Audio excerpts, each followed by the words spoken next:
Azərbaycan oyunundan əvvəl mətbuat konfransına xoş gəlmisiniz. Mətbuat konfransında baş məşqçimiz Ayxan Abbasov və futbolçumuz Bəhlul Mustafazadə iştirak edirlər.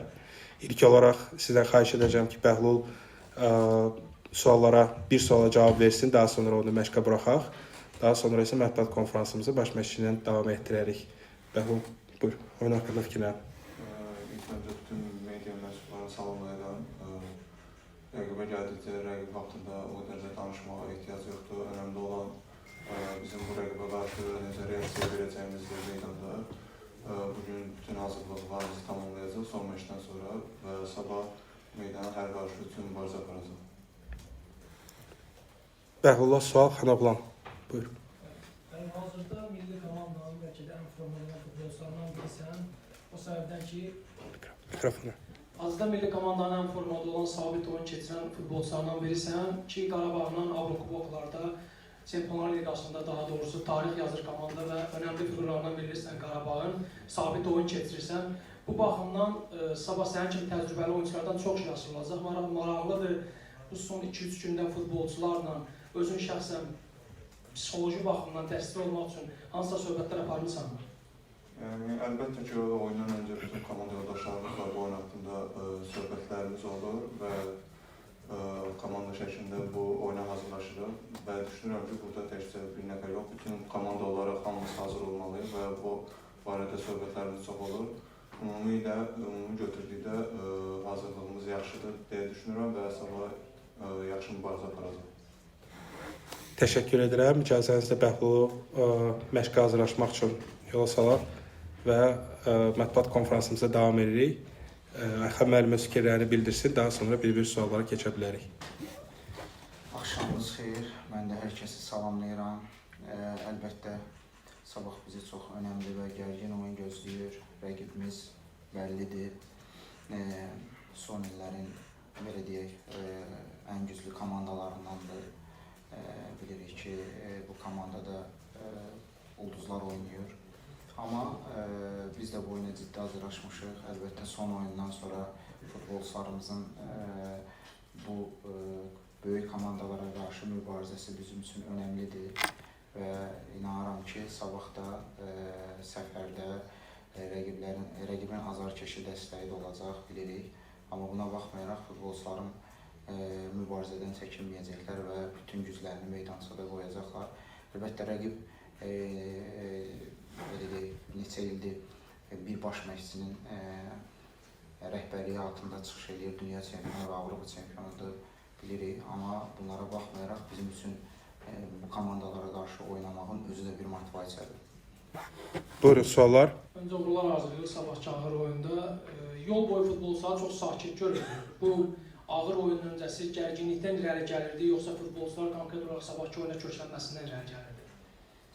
İlk gündən futbolçuların məşqlərdə məşqə yanaşması, həvəsli olması yaxşı idi. Əlbəttə, belə oyunlar gərginlik olur, futbolçuların üzərində təzyiq də olur.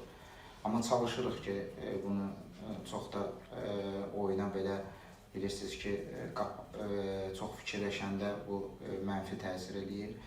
Bəzi futbolçularla söhbət, bugün belə deyək, futbolçuların biraz əhval-ruhiyyəsində qalxmaq üçün gəzinti də oldu. İnanıram ki, futbolçular o stresdən çıxacaqlar və tam konsentrasiya ilə oyuna köklənə biləcəklər. Buyurun, sual var. Buyurun, Mirbağ. İnşallah bu olur. Kylian Mbappe'nin yəqin ki, oynama ehtimalı yüksəkdir, çünki bugün mətbuat konfransında da çıxış edib. Bir cavabı daha çox diqqətimi çəkdi, ona verilən sualla ki, yəni sabah Olivier Giroud'un 57 qol rekordunu qıra bilərsən, o da ideal şəkildə bilir ki, ola bilsin ki, sabah Azərbaycanın oyunda bu rekordu qırdın, yəni nəzərə alaq ki, onun 52 qolu var. Yəni bu cür açıqlamalar futbolçuları daha çox stresi soxur, yoxsa daha çox motivasiya edir? Yəni bundan istifadə edib futbolçularınızı daha çox motivasiya edə bilərsiniz. Əlbəttə, bilirik ki, bu futbolçular statistikalarını yaxşı eləmək üçün həmişə qol vurmaq istəyirlər və rekordlar qırmaq istəyirlər. Bu normaldır. Rəqibin son oyunlarını da təhlil eləmişik, yəni bilirik.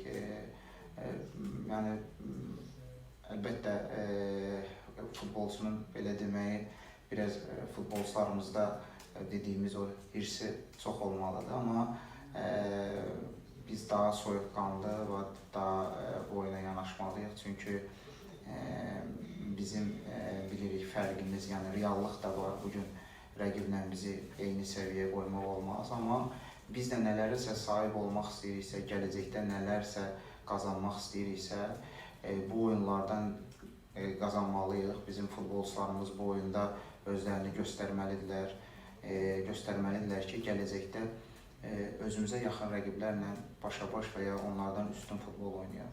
Ona görə bu futbolçulara qarşı oynamaq məncə bizim futbolçular üçün motivasiyadır. Bəlkə də karyeralarında nadir hallarda olur ki, qarşılaşırlar. Çünki baxsaq Fransa ilə son il biz 20 il öncə qarşılaşmışıq.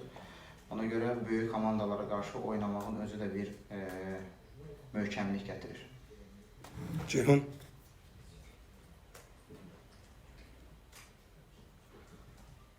Sabah inşallah möcüzə baş verər və bu möcüzənin 10 şansı varsa 9-u həqiqətən bəxtə bağlıdır. Bəs Azərbaycan millisi o 10-cunu gətirmək üçün nə etməlidir? Əlbəttə futbol bugün müasir futbolu yəni təhlil eləsək, bugün oyunda şanslar kimin tərəfində olacağı önəmlidir. Yəni futbolda çox şey fikirləşirsən, oyuna çox şeylərlə hazırlaşırsan, amma oyunda elə bir qərarlar olur ki, elə bir situasiyalar olur ki, bütün hər bir şey alt-üst olur. İnşallah inanıram ki, şans bizim tərəfimizdə olacaq. Futbolda hər şey ola bilər. Futbolçularımdan istəyim də odur ki, nə olursa olsun meydansada təslim olmasınlar və bu bizim üçün vacibdir bu dəqiqə. Yəni ən əsas futbolçularımın meydansada istəkli və təslim olmamaq, rəqibdən çəkinməmək və mübarizə aparmaqdır. Kənan.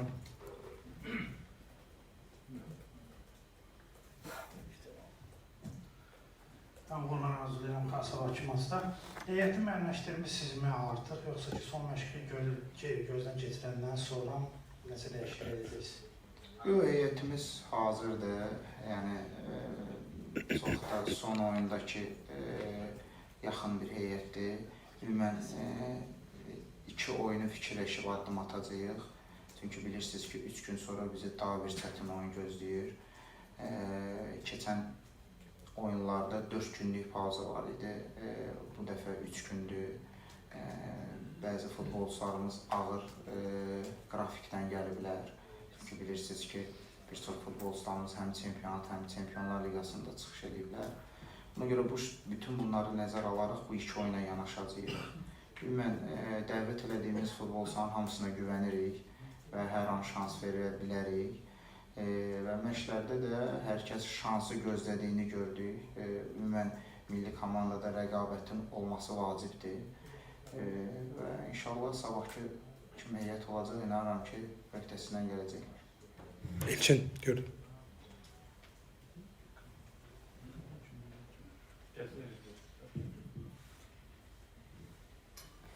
Axı mənim uğurlar, demək olar hər şeydən danışdıq. Sizin özünüz necə hiss edirsiniz oyunla bağlı? Yox, əlbəttə, gözəl hissdir, mənim üçün də ilkdir. Əlbəttə, nələrəsə nail olmaq istəyirsənsə, işlərdən keçirsən.